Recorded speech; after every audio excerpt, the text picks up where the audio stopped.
Salut à tous, c'est Monsieur N pour LearnTech. Bienvenue pour cette nouvelle série de vidéos où on va parler d'informatique. Alors, première chose à connaître en informatique, ça va être la chaîne d'information. Et donc du coup, ça va être la fonction qui vous permet de décider. Elle est liée à ce qu'on appelle des chaînes d'énergie. Donc l'objectif, c'est grâce aux chaînes d'information, de commander une chaîne d'énergie par un ordre et aussi de récupérer des informations de la chaîne d'énergie pour pouvoir continuer en fait à donner des ordres qui soient cohérents. Donc là, voici globalement les informations que vous allez avoir dans la chaîne d'information. Donc là, vous avez le bloc complet avec la chaîne d'information et la chaîne d'énergie. Vous devez connaître actuellement. Donc là, ça va être la partie chaîne d'information. On viendra sur la chaîne d'énergie plus tard dans l'année. Je vous donne l'exemple là dans le cas du coup d'un robot aspirateur. Dans le cas d'un robot aspirateur, vous allez avoir des entrées qui vont être sous deux formes, donc les entrées de retour de votre système, sous le format par exemple batterie vide ou surchauffe moteur ou autre. Vous allez avoir des commandes qui vont vous permettre d'avoir ces informations-là. Ensuite, vous allez avoir du coup les interventions de l'humain par le bouton on pour l'allumer et du coup les informations en lien avec son fonctionnement et l'extérieur. Donc la présence de vide si vous avez un escalier par exemple pour pas qu'il tombe, d'obstacles si vous voulez contourner un obstacle et de poussière et ainsi de suite. Donc dans la fonction acquérir, vous allez typiquement récupérer une interface homme-machine qui va vous donner les fonctions, les états du système. Vous allez capturer les informations de vide et de contact de votre système.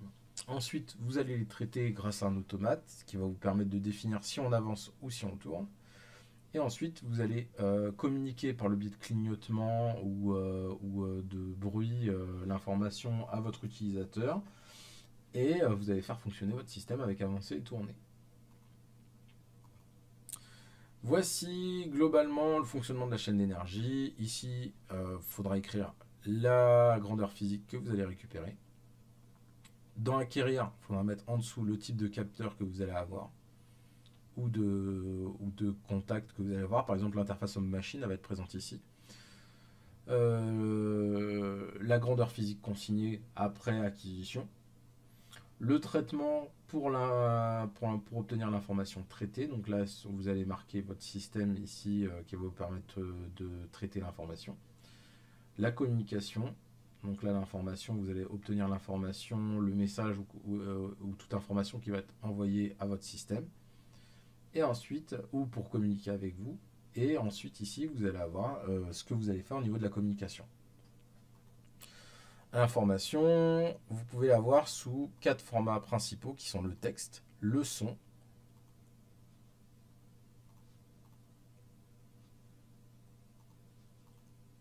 l'image ou la vidéo.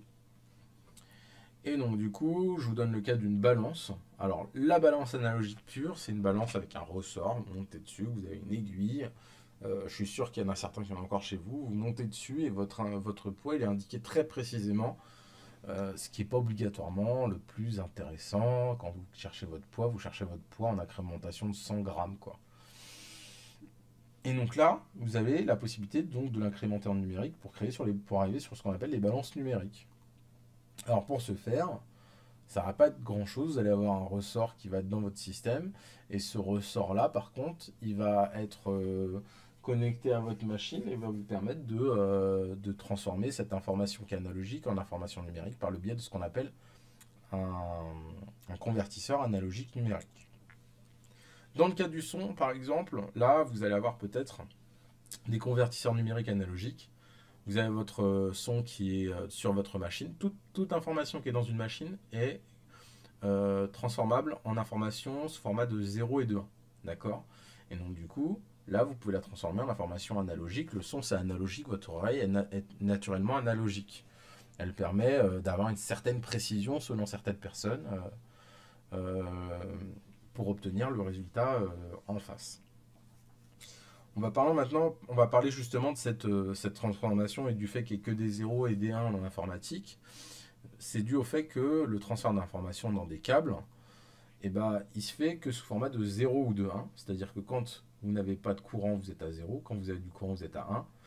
Et grâce à cette variation, vous pouvez directement créer ce qu'on appelle cette variation. Vous pouvez définir qu'une impulsion représente 1 milliseconde.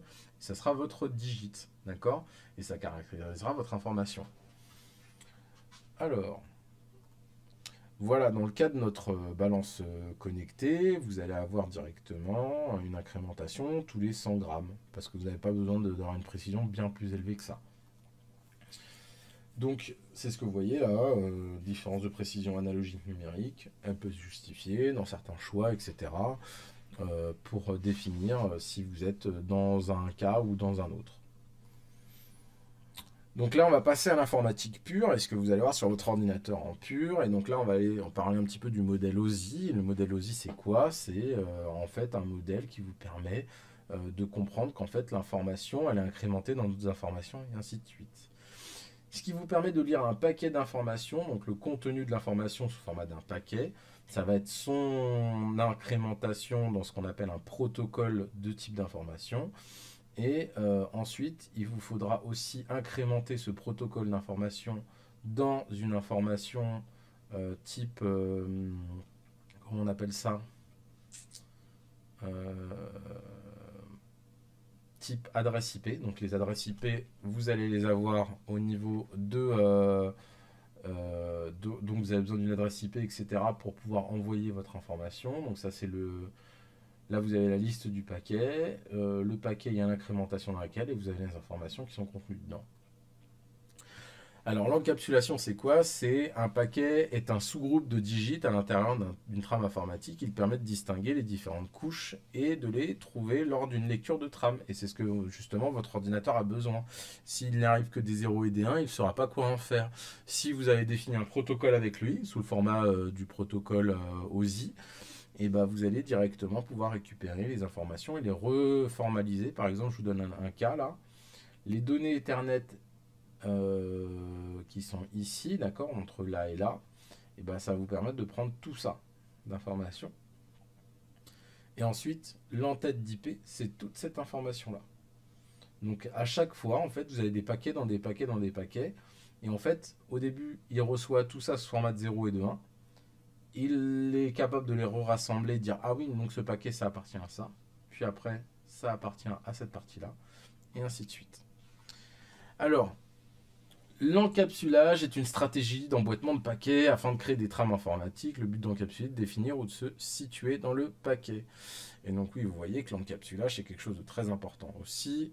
Donc le début, c'est vous avez une partie de l'information, vous avez votre information et le paquet d'informations finale. Finalement, si vous dites oui, par exemple, dans un message, il va être encapsulé dans une information de début et de fin pour savoir que le message oui est bien le message oui.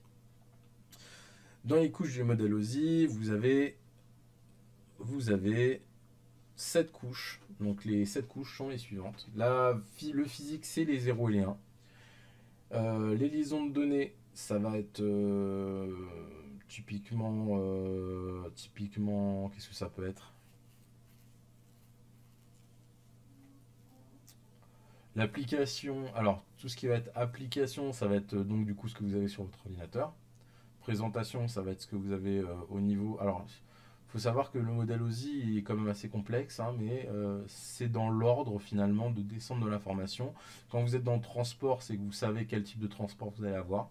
Si vous avez un transport qui est dans votre machine, c'est-à-dire de votre machine à votre machine, vous allez avoir un type de protocole qui va être appliqué. Si vous êtes en protocole de transport de l'information sur Internet, vous allez utiliser par exemple le HTTP pour l'informatique sur le web, le TCP/IP pour le transport de paquets sur Internet pour envoyer des messages et pour envoyer des documents.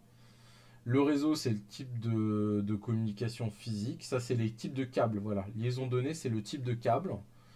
Là, ça va être le type le type de réseau que vous allez avoir, physique, réel. Le transport, ça va être le type de protocole que vous allez utiliser, et ainsi de suite, et vous allez remonter jusqu'en haut. Alors, les adresses IP, c'est pas très compliqué à comprendre. Vous avez du coup des adresses IP sous le format toujours comme ça. C'est-à-dire qu'en gros, c'est des chiffres qui vont de 0 à 255, .0 255, .0 255, .0 255. Donc c'est un chiffre entre 0 et 255, entre 0 et 255, et ainsi de suite. Et ici, ce chiffre, en fait, vous savez que cette information ne peut pas être communiquée directement sur un câble électrique. Et donc, du coup, pour le communiquer, on va le communiquer sous le format de 0 et de 1. Et donc, en gros, pour obtenir un chiffre entre 0 et 255, eh ben, il vous faut 256 possibilités. Et ça tombe plutôt bien. C'est ce que vous permet de faire un câble informatique avec 8 impulsions. Donc, à chaque fois que vous faites 8 impulsions, vous faites ce qu'on appelle une octée d'impulsion. Et donc cette octée d'impulsion, vous avez une autre octée d'impulsion, une autre octée d'impulsion, une autre octée d'impulsion, et ben vous pouvez les retransmettre en adresse IP. Alors ça, on fera ça en cours, je vous apprendrai à le faire. En cours, vous apprendrez à transformer de cette écriture-là à cette écriture-là. Le rôle d'utilisation du masque de sous-réseau, quand vous êtes sur une adresse physique, vous cherchez à savoir combien vous avez de machines dans votre sous-réseau, et ben vous allez utiliser ce qu'on appelle un masque de sous-réseau. Et donc là, par exemple, imaginons que vous avez une adresse dans votre système. Donc vous tapez, vous pouvez les avoir directement, vos adresses IP. Il suffit d'aller dans l'invité de commande ou le CMD selon les ordinateurs. Et vous tapez ipconfig ou ipconfig/all. Et vous allez obtenir votre adresse IP à ne pas communiquer à d'autres personnes, évidemment. Et donc du coup, là ici, par exemple, c'est une adresse du réseau.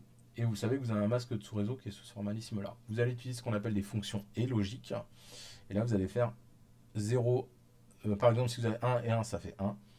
0 et 1, ça fait 0. 0 et 0, ça fait 1. Ça fait 0, pardon. Et donc, du coup, il n'y a que quand il y a 1 et 1 que vous avez 1. Et donc, du coup, vous pouvez obtenir du coup le masque de sous-réseau. Vous voyez que ce chiffre-là, c'est le même que celui-là. Ce chiffre-là, c'est le même que celui-là. Ce chiffre-là, c'est le même que celui-là. Et ce chiffre-là, il est différent parce que, évidemment, ici, il y a des zéros qui traînent.